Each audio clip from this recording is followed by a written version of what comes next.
All right, it is 7:04. If we could call this city council meeting to order and all rise for the pledge of allegiance. Pledge allegiance to the flag of the United States of America and to the republic for which it stands, one nation, under God, indivisible, with liberty and justice for all. Doing roll call, all voting members are present. At this time, we'll open up for public comment. If there's anybody that would like to speak on anything tonight, you're welcome to come forward to the microphone and state your name and address for the record. Come on up.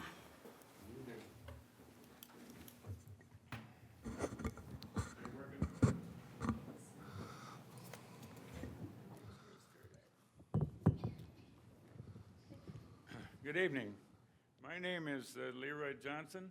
I'm a resident at 510 Main Street West here in Icetti, and I'm representing a group of property owners that have land and residency in the Brookview Court addition with their properties abutting Madsen Park.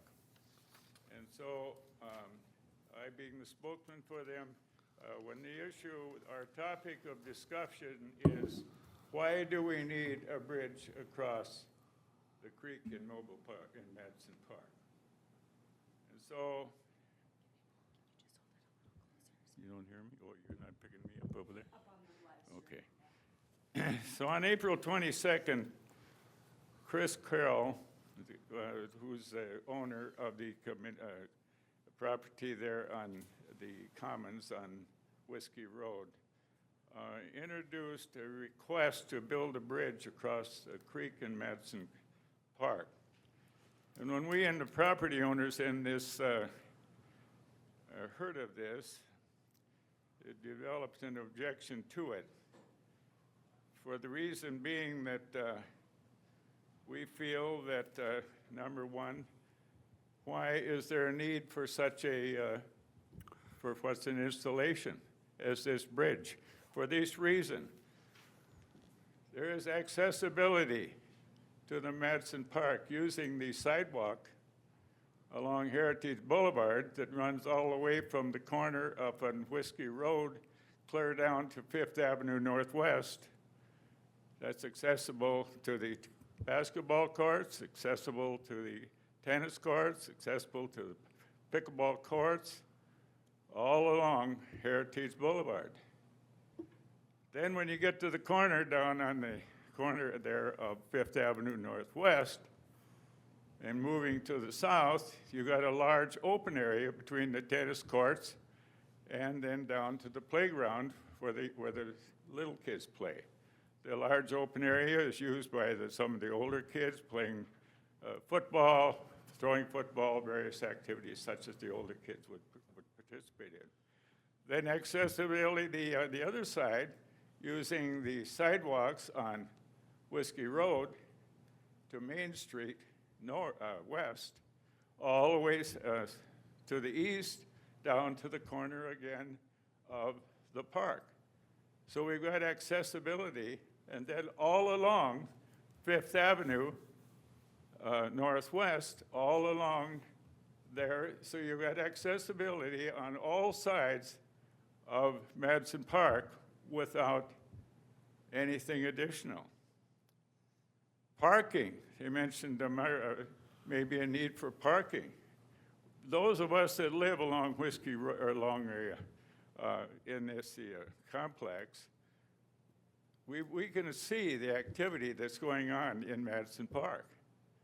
From day after day after day, I have never yet seen a problem. The only one day out of a year where you experience parking, and that's during Jubilee days, and that's naturally congestion. One day out of that entire year. The rest of the time, you can park along Fifth Avenue, Northwest, all along that whole distance there. You can do the same thing on Main Street West. You can park there as well. We don't have any parking problem facility at all. That park isn't used that heavily. So another thing to consider here, if that bridge was constructed, to me is a number one issue, is liability. And I think this is a serious matter. I've seen times on that waterway that It never overflowed the banks, but it's been up to the top of the bank. And with that, you have a bridge abutment going over that waterway, and someone falls off or jumps off into that high water, there's going to be a problem there, and it's going to be a city problem because it's going to be a liability that is not called for. So we feel strongly about this, strongly to the point that we petitioned. We have formed a petition, 13 property owners along in the area that I'm talking about that have property abutting the park. We've formed a petition. All have signed a petition in favor of voting no against this improvement, with the exception of one lady was unable to sign, but she voted in favor of the petition as well. So we have unanimous support. This thing of the complex that Dave Clark developed there, when he completed that project, he deeded back that property, went back to the city for not for sale or to be future developed upon, to be used for park conditions, what it was to be used for, and that's what it is being used for. I watched the activity over in that park from day to day to day. That park is not that heavily used on the part where the playground activities and so far that. It's not that heavy. So I do see no reason why we have anything additional. Now, to me, the only thing I can see is the purpose of that bridge is for the benefit probably for the people that have the apartment complex, the new apartment complex, the Commons on Whiskey Road, if that's the proper name, I think it is. Now, what I see there, that parcel or that apartment complex that was built, it's a very tight area, and they probably, I think to me, I would consider it a developer's problem. They didn't create anything for the amenities for the residents of that complex. So some of the other apartments that are being built in this town, one new one I know of, even has a swimming pool, they have a fitness center, they have a library, they have a reading room, and various amenities such as this. Now, I'm thinking that maybe the ultimate motive here would be if we have a bridge, then eventually there may be an opportunity to put in some additional parking, there may be some opportunity to put in a softball field, there might be some such things such as that, other amenities that would be able to be utilized by that complex. To me, that's not a taxpayer's responsibility, because any amenities we start adding, any changes we put into these parks, these things have to be paid for. By who? It has to be paid by the taxpayer's dollar. Now, because they don't have that, I'm sorry that if they don't have it, that's not my problem. But I don't feel it's under my obligation, nor the obligation of any of the residents that are living in that area, should they be expected to pay. So I have several of the representatives that are here tonight are property owners in that complex. They're welcome to speak. I would ask them to speak if they wish. And I hope you give them the opportunity here. So as my conclusion of this, I did gather a little bit of additional information off the internet. I can't say that it's 100% true. It's as true as the internet is. But you know, we have, the way I can gather, we have about from 10 to 13 parks within the city of Iceni. And this represents, we have, according to what I can see, 179 acres of parkland in the city of Iceni.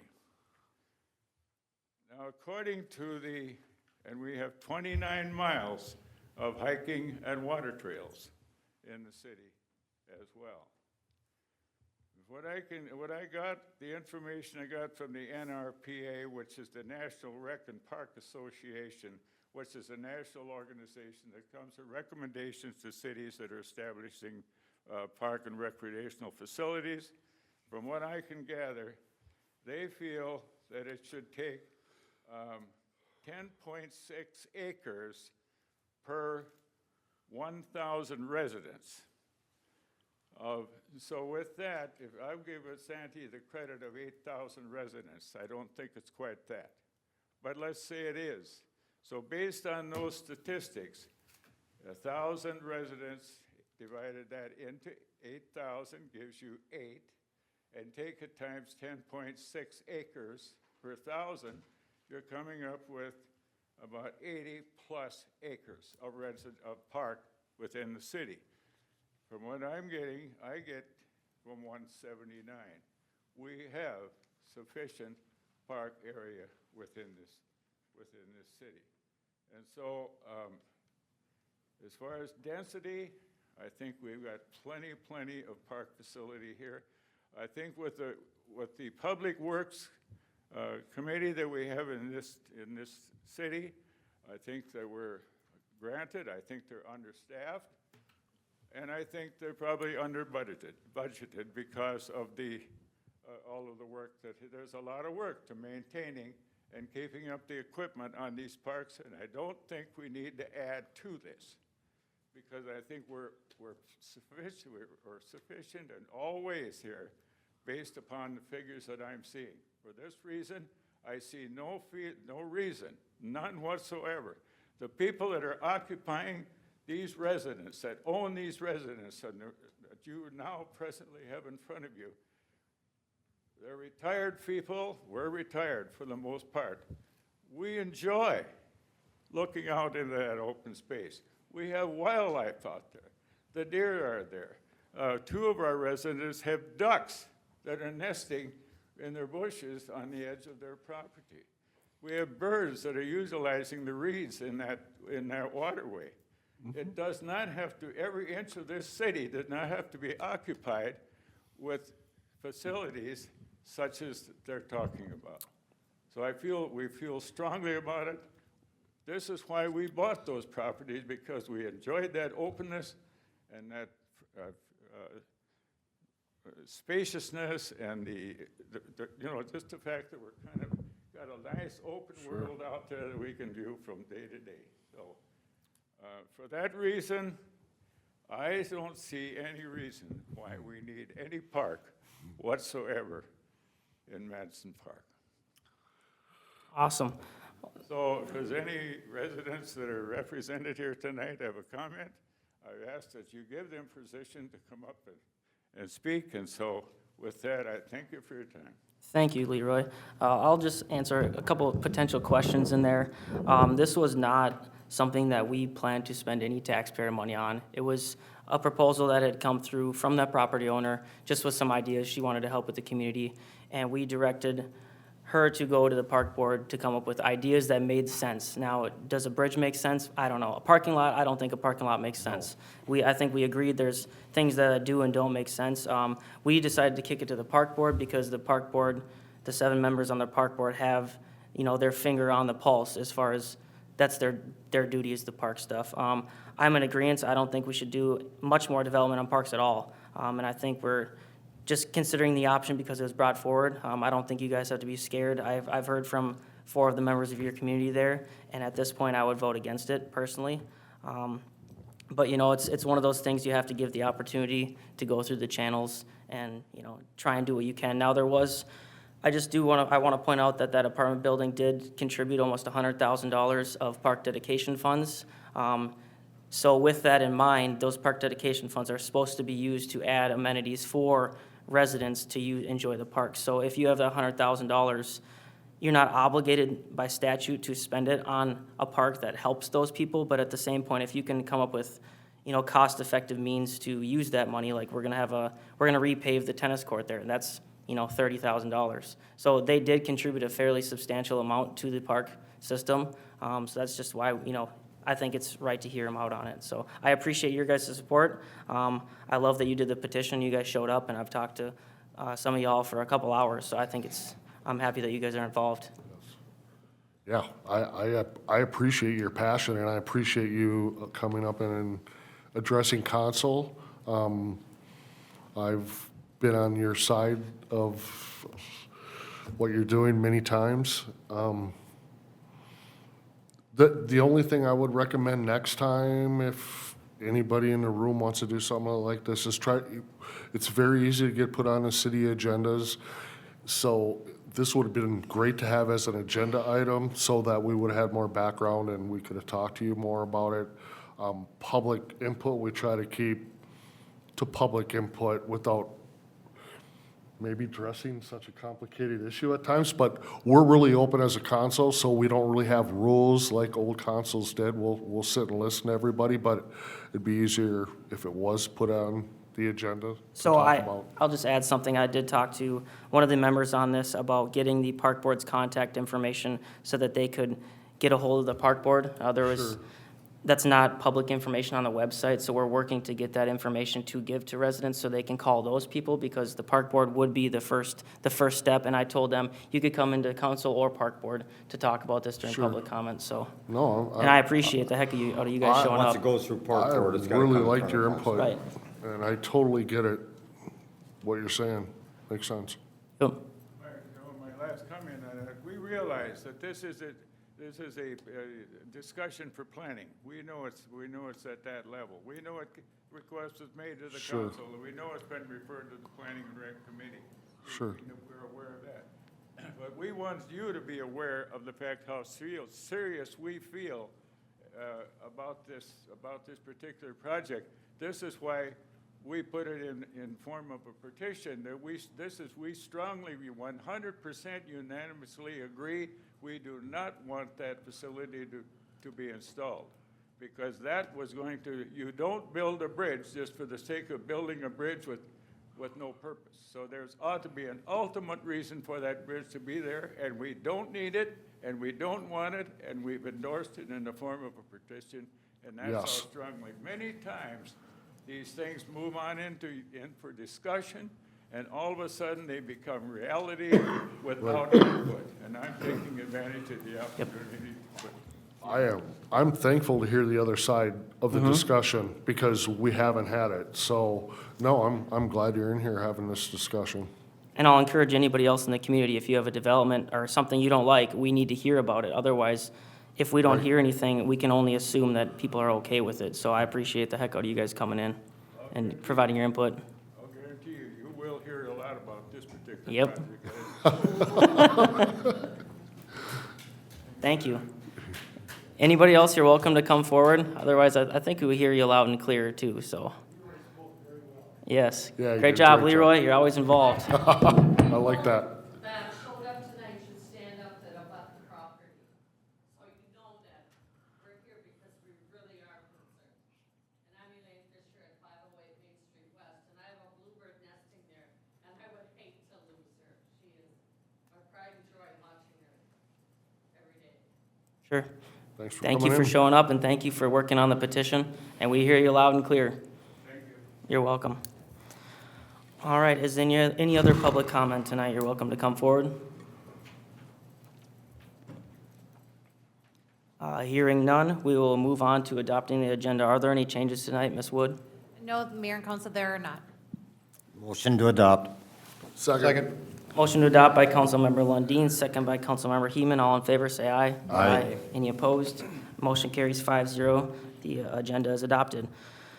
Next, we have a proclamation. So I will read that off. This is for the class of 2025, recognizing Isani graduates from the class of 2025, whereas this time of year is cause for celebration as Isani students are presented as graduating seniors and paving the way toward improving the quality of life for young people with a graduation diploma, and whereas the class of 2025 makes our citizens proud of their commitment to the responsible citizenship and support opportunities for graduating seniors in our community that include higher education, housing, employment, and recreational activities. And whereas the class of 2025 will be our future leaders, pioneers, creators, motivators, and role models. Now, therefore, I, Luke Merrill, interim mayor of the city of Isani, do hereby congratulate all Isani graduates of the class of 2025 for their dedication, hard work, and commitment. So great job, everybody. I'm excited to see what the class of 2025 has in store for the future of Isani. Next, we will move on to approving the city council meeting minutes from May 6, 2025. Motion second. Motion by Councilmember Heeman, second by Councilmember Lundin. All in favor, say aye. Aye. Any opposed? Motion carries 5-0. Announcements. City offices will be closed Monday, May 26, 2025, in observance of Memorial Day. Park and Rec Board meeting Tuesday, May 27th, 2025, at 6 p.m., which I suggest y'all show up to. Give your public input on that if you have any concerns about the park stuff. City Council meeting Tuesday, June 3rd, 2025, at 7 p.m. Economic Development Authority meeting Tuesday, June 3rd, 2025, immediately following the City Council meeting. Are there any council committee reports? I have one. Have at it. So we had community education, got rescheduled to last night due to the storm a few weeks back. So they listed off a lot of summer programs going on. They have a program for adults with disabilities. They have a middle school program that involves like a STEM type where they have a lot of hands-on experiences. There's a substantial cost to it, but it sounds like it's worth it. Runs for a couple weeks. There were some questions on the 2021 referendum as far as how money was being spent, so they put some more stuff out there, which they posted to their website. And then they talked about the adjustment to the preschool costs due to the state legislature having a mandate requiring licensure for preschool teachers. And I wasn't sure if she said that the current rate was $27 or $37 per student, but they're expecting it to go to $55 per student once that mandate takes effect.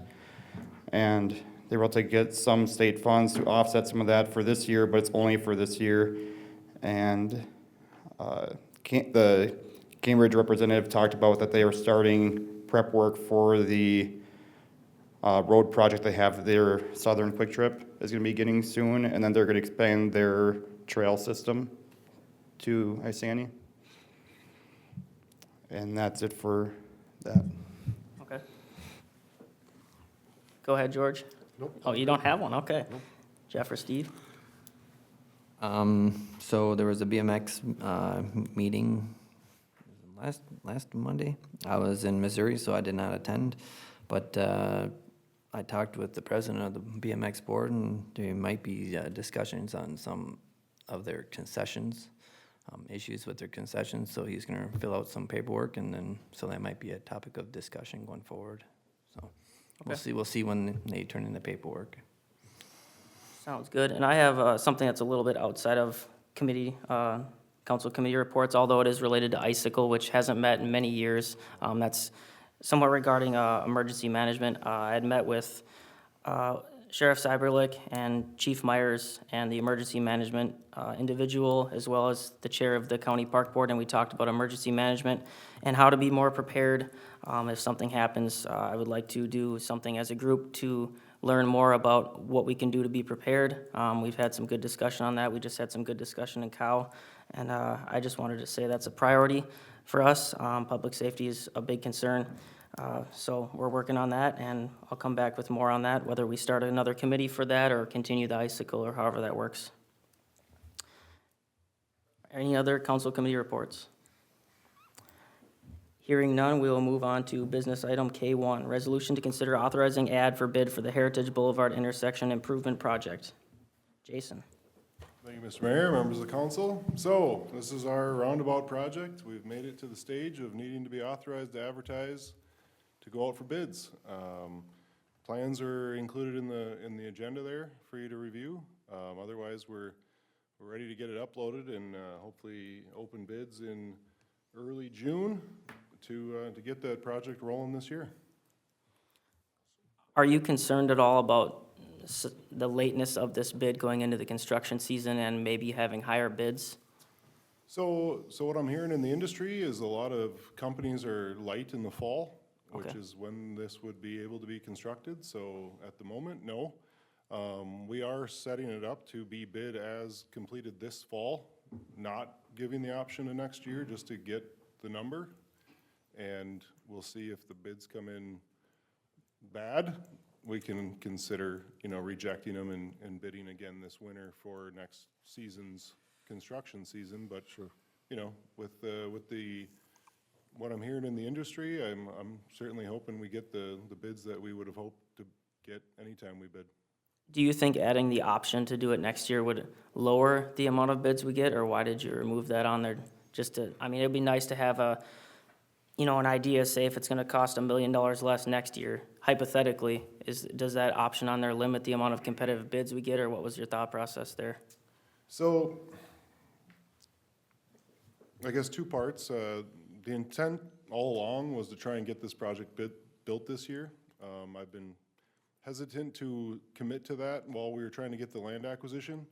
But once that all squared away as quickly as it did, we have a legitimate time window to get this bid and still have time to get it constructed. And so trying to meet the goal of the schedule is one of them. And to be honest, the estimate right now is pretty close to what our grant fund is. And so any savings would just be unused grant fund. Okay, sure. I mean, obviously it's an estimate and we'll see if it comes in higher, but you know, it's reasonably close that with our cost split we have going on, it's not much of a concern to me. Okay, thank you. Make a motion to approve. I got one question quick. Do you foresee this project starting before rodeo and Jubilee days? No, Okay, no, I think we even wrote it to, its first chance to start would be that following Monday or whatever. okay, because Just that to is by far our have that. busiest time Right, in the yep. city, so. Right. You know, I guess, and as we've kind of talked, you know, the intent is that to get this done in a 3-month window, it would be a closure of the intersection with the county road being detoured and local access routes to be kind of signed to keep everybody getting to the, you know, adjacent businesses. But that's the process to get this thing built in a, you know, in a 3-month window instead of a 6-month window and a reduced cost. Any other questions or comments? I'll second the motion. Motion by Councilmember Lundin, second by Councilmember Holmgren. All in favor, say aye. Aye. Any opposed? Motion carries 5-0. That's good progress on that. That's been 10 years in the making, so. Fast, too, once you Yeah, get going. good job, Jason, thank you. Item K2, resolution to consider approving a special event permit for VFW and Rum River BMX Bike Rodeo for kiddos. Good evening, Mayor and Council. A special event permit application was submitted by the VFW and the BMX for their bike rodeo for kiddos event. The event will take place June 4th, 2025, from 6 p.m. to 7:30 for a one-day event and will occur at the BMX parking lot. The event is open to the public and will teach bike safety to the community. An estimate of 50 people will be in attendance. The applicant is also requesting that the $100 cleanup fee be waived. And our applicants are here, even though we tell them they don't have to come every time. So, if you have any questions. So I did have a question. I remember growing up, the VFW used to do like a bike safety day, and I assume just with the obvious, you know, partnership with the BMX, was that just done just because it seems to make the most amount of sense and it bigger, more space? Okay. Sounds good. Awesome. Well, I Make a appreciate you motion to guys doing that. approve. I'll second. Motion by Councilmember Lundin, second by myself. All in favor, say aye. Aye. Any opposed? Motion carries 5-0. K3, resolution to consider amending the Rum River BMX lease agreement. Good evening again. As was directed by the City Council in late 2024, staff has been working on updating the lease agreement with Rum River BMX to include the roof replacement warranty, as well as update the contract to change the appointed City Council member to their board from a voting member to an ex officio non-voting member. These changes have been discussed by the Rum River BMX and their board, and all amendments to the lease agreement, including formatting updates, which there were quite a few, have been included in the packet. Staff is requesting action on this item, and again, they're here for any questions you may have. Our attorney did review these, and so it's agreed on both ends, so. He said what? This is what he recommended. These were his recommendations. That was my only question. So I make a motion to approve it then. I do have a comment or concern on this. I'm still worried that the city won't have a voting member on that board because we do have a vested interest as the city. Is that something, I assume that's very firm, that they don't want on there, or is there a more rationale for that, or? I guess for me, I think we should still have a voting member on the board, personally. I don't know how the council feels. Well, It was their request, the Rum River BMX request for that. Yep. And I believe there's 12 people on that board. And so very rarely would that vote from the city council member have any effect. Right. And I just don't, we have a lease that should take care of all the issues with the building. And I just don't think as a government entity that we should have any say within the workings of their nonprofit. So if the building was built for them and they're paying that back, we have a lease, I just don't think that we need to have a voting member on their nonprofit. That's just my, Our day-to-day business. yeah. I think I think at that time when that happened, we pretty much majority said the same thing when that was removed. Okay. I struggle with the same thought you had, but I think just having a member on the board, being able to have some oversight and fill us in on what's going on a day-by-day basis, and like you said, his vote isn't gonna count anyway at that point, and, it is a private entity, and if the attorney approved it, I think I'm good with it. And here's just another note, the previous council member didn't show up for Right. years and years and Right. years. For So years. if there was gonna be shenanigans, they probably would have done it by now, Right?